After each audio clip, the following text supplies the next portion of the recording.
இப்போ நம்ம பார்க்குறது பிஹெச்பியில் முதல் எடுத்துக்காட்டு.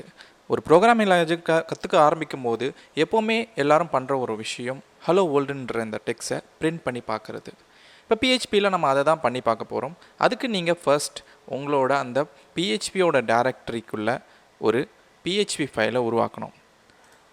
எப்பயுமே உங்களோட பிஹெச்பி ப்ரோக்ராம் பிஹெச்பின்ற ஃபைலில் தான் எக்ஸிக்யூட் ஆகும்.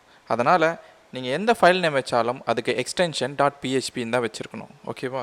அதனால் இப்போ நான் முதல்ல வைக்க போகிறது hello world.php. இதில் இப்போ நீங்கள் பிஹெச்பியில் ஒரு டெக்ஸ்ட்டை பிரிண்ட் பண்ணி பார்க்குறதுக்கு முன்னாடி நீங்கள் பிஹெச்பியோட பேசிக் சின்டாக்ஸ் என்னன்னு தெரிஞ்சுக்கணும். பேசிக் சின்டாக்ஸ்னால் என்னென்னா இந்த சின்டாக்ஸ்குள்ளே தான் ஒரு பிஹெச்பி ப்ரோக்ராம் இயங்கும். அதனால் பிஹெச்பியோட சின்டாக்ஸ் என்னென்னா லெஸ் தென் சைன் (?)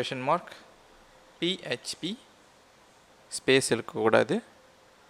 அதுக்கடுத்து உங்களோட கோட் முடியும் போது () இதுதான் பிஹெச்பியோட பேசிக் சின்டாக்ஸ். இந்த சின்டாக்ஸ்குள்ளே தான் நம்ம ஒரு பிஹெச்பி ப்ரோக்ராமை எக்ஸிக்யூட் பண்ணணும். இந்த பிஹெச்பி ஃபைலுக்குள்ளே நீங்கள் HTML கோடையும் பயன்படுத்தலாம், ஜாவாஸ்கிரிப்ட் கோடையும் பயன்படுத்தலாம், எந்த கோடு வேணாலும் பயன்படுத்தலாம். ஆனால் சர்வருக்கு பிஹெச்பி கோடு இந்த சின்டாக்ஸ்குள்ளே தான் இருக்குன்றத சொல்லி அனுப்பிச்சிருப்பாங்க. அதனால தான் பிஹெச்பி கோடை இந்த சின்டாக்ஸ்குள்ளே கொடுங்க அப்படின்னு சொல்கிறேன். உதாரணத்துக்கு இந்த கோட் மாதிரி இங்கே HTMLோட ஸ்ட்ரக்சர் கொடுக்கப்பட்டிருக்கு. அதுக்குள்ளே பிஹெச்பி கோடை நம்ம கொடுத்துருக்கோம் இந்த சின்டாக்ஸ்குள்ளே. இதனால் HTML கோடை இருந்தாலும் பிஹெச்பி தன்னோட பிஹெச்பி கோடை எக்ஸிக்யூட் பண்ணிடும் இந்த சின்டாக்ஸை வச்சுட்டு.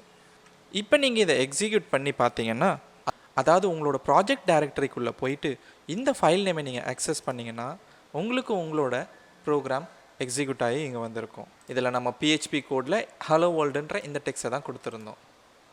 பிஹெச்பியில் ஒரு ஸ்டேட்மெண்ட்டை முடித்த பிறகு அடுத்த ஸ்டேட்மெண்ட்டை எழுதணுன்னா அதுக்கு முன்னாடி கடைசி ஸ்டேட்மெண்ட்டில் நீங்கள் செமிகாலன் வச்சுருக்கணும்.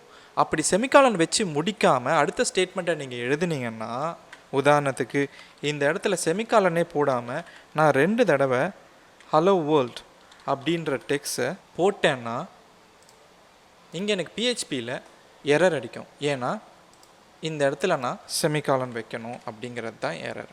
ஒருவேளை நீங்கள் பிஹெச்பி சின்டாக்ஸை முடிச்சிருந்தீங்கன்னா கடைசி ஸ்டேட்மெண்ட்டுக்கு நீங்கள் செமிகாலன் வைக்க வேண்டிய அவசியம் இருக்காது. உதாரணத்துக்கு இங்கே பாருங்கள், இதுதான் செகண்ட் ஸ்டேட்மெண்ட். முதல் ஸ்டேட்மெண்ட்டை நம்ம முடிச்சிட்டோம். ரெண்டாவது ஸ்டேட்மெண்ட்டுக்கும் நம்ம செமிகாலன் வைக்கணும்.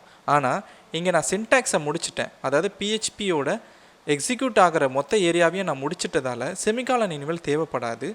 ஒருவேளை நீங்கள் போட்டாலும் பிரச்சனை இல்லை. ஆனால் போடலைன்னா பிஹெச்பி கேட்காது. ஆட்டோமேட்டிக்காகவே அது அந்த ஸ்டேட்மெண்ட் முடிச்சதா அதுவே கன்சிடர் பண்ணிக்கிட்டு உங்களுக்கு எக்ஸிக்யூட் பண்ணிடும். இப்போ செக் பண்ணி பார்க்கலாமா இந்த ப்ரோக்ராமை? ஸோ நான் சொன்ன மாதிரி எக்ஸிக்யூட் ஆகி வந்துடுச்சு.